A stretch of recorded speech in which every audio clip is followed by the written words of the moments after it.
دیکھتی آنکھوں سنتے کانوں کو السلام علیکم۔ امید کرتی ہوں سب خیریت سے ہوں گے۔ آج کی اسٹوری کا نیم ہے عقل مند بادشاہ۔ چلیں شروع کرتے ہیں۔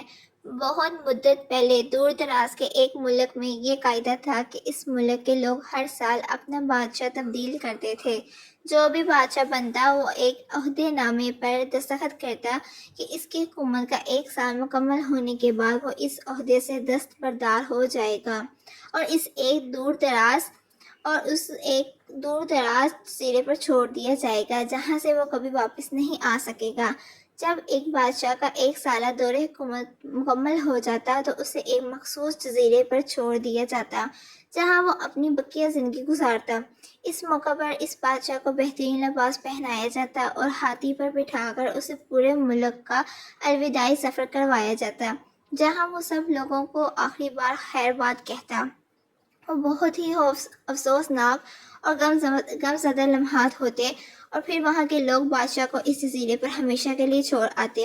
ایک مرتبہ لوگ اپنے پرانے بادشاہ کو جزیرے پر چھوڑ کر واپس آ رہے تھے کہ انہوں نے ایک ایسا سمندری جہاز دیکھا جو کچھ دیر پہلے ہی تباہ ہوا تھا اور ایک نوجوان شخص نے خود کو بچانے کے لیے لکڑی کے ایک تختے کا سہارا لے رکھا تھا۔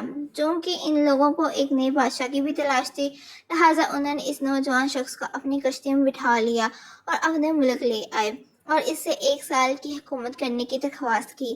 پہلے تو وہ نوجوان نہ مانا، لیکن وہ ایک سال کے لیے بادشاہ بننے پر رضامند ہو گیا۔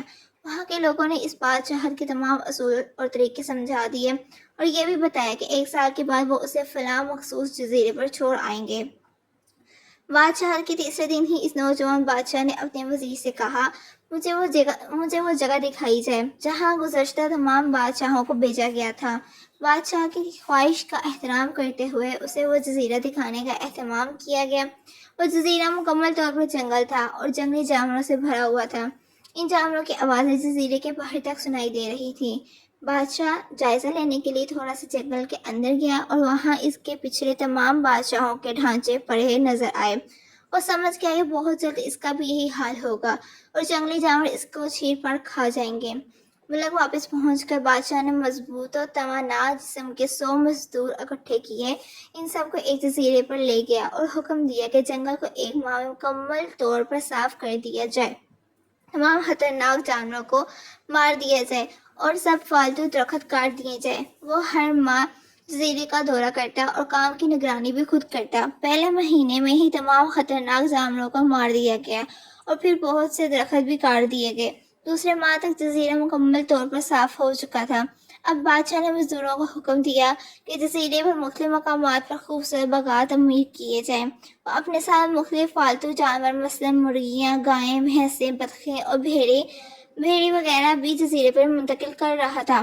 تیسرے مہینے میں بادشاہ نے اپنے مزدوروں کو حکم دیا کہ ایک شاندار گھر تعمیر کریں اور اس جزیرے پر ایک بڑی سی بندرگاہ بھی بنائیں۔ گزرتے مہینوں کے ساتھ ساتھ وہ جزیرہ ایک خوبصورت شہر میں بدلتا جا رہا تھا۔ وہ نوجوان بادشاہ بہت سادہ لباس زیب تن کرتا اور اپنی ذات پر بہت کم خرچ کرتا۔ اپنی بادشاہت کی زیادہ تر کمائی وہ جزیرے کو بنانے میں لگاتا رہا۔ 10 ماہ گزر جانے کے بعد بادشاہ نے اپنے وزیر سے کہا، میں جانتا ہوں کہ 2 مہینے بعد مجھے جزیرے میں چھوڑ دیا جائے گا، لیکن میں ابھی سے وہاں جانا چاہتا ہوں۔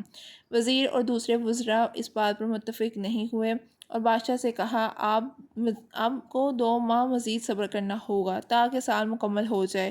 سال پورا ہو جانے کے بعد ہی آپ کو اس جزیرے پر چھوڑا جائے گا۔ بالآخر 2 ماہ مکمل ہو گئے اور بادشاہت کا ایک سال ختم ہو گیا۔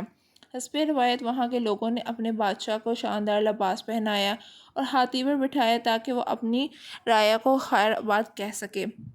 خلاف توقع یہ بادشاہ اپنی الوداعی تقریب پر بہت ہی خوش تھا۔ لوگوں نے اس سے پوچھا، اس موقع پر تمام گزشتہ بادشاہ تو رو رہے تھے لیکن آپ ہنس رہے ہیں، آپ کی اس قدر خوش ہونے کی کیا وجہ ہے؟ اس نوجوان بادشاہ نے جواب دیا، تم لوگوں نے دناؤں کا وہ قول نہیں سنا، جب تم ایک چھوٹے بچے کی صورت میں اس دنیا میں آتے ہو تو تم رو رہے ہوتے ہو اور باقی سب لوگ ہنس رہے ہوتے ہیں۔ ایسی زندگی جیو کہ جب تم مرو تو تم ہنس رہے ہو اور باقی دنیا رو رہی ہو۔ میں نے ایسی ہی زندگی گزاری ہے۔ جس وقت تمام بادشاہ محل کی رنگینیوں میں کھوئے ہوئے تھے، تو میں کھوئے ہوئے ہوتے تھے تو میں اس وقت اپنے مستقبل کے بارے میں سوچتا تھا اور اس کے لیے لایا عمل تیار کرتا تھا۔ میں نے اب اس جزیرے کو ایک ایسی خوبصورت قیامگاہ میں تبدیل کر دیا ہے جہاں اب میں اپنی باقی زندگی نہایت چین اور آرام سکون سے گزار سکوں گا۔ امید کرتی ہوں سب کو میری سٹوری بہت اچھی لگی ہوگی۔ آپ سب سے ریکویسٹ ہے کہ میرا channel like, subscribe, share, follow ضرور کریں اور بیل آئیکن کا بٹن پریس کرنا نہ بھولیں۔ شکریہ، اللہ حافظ۔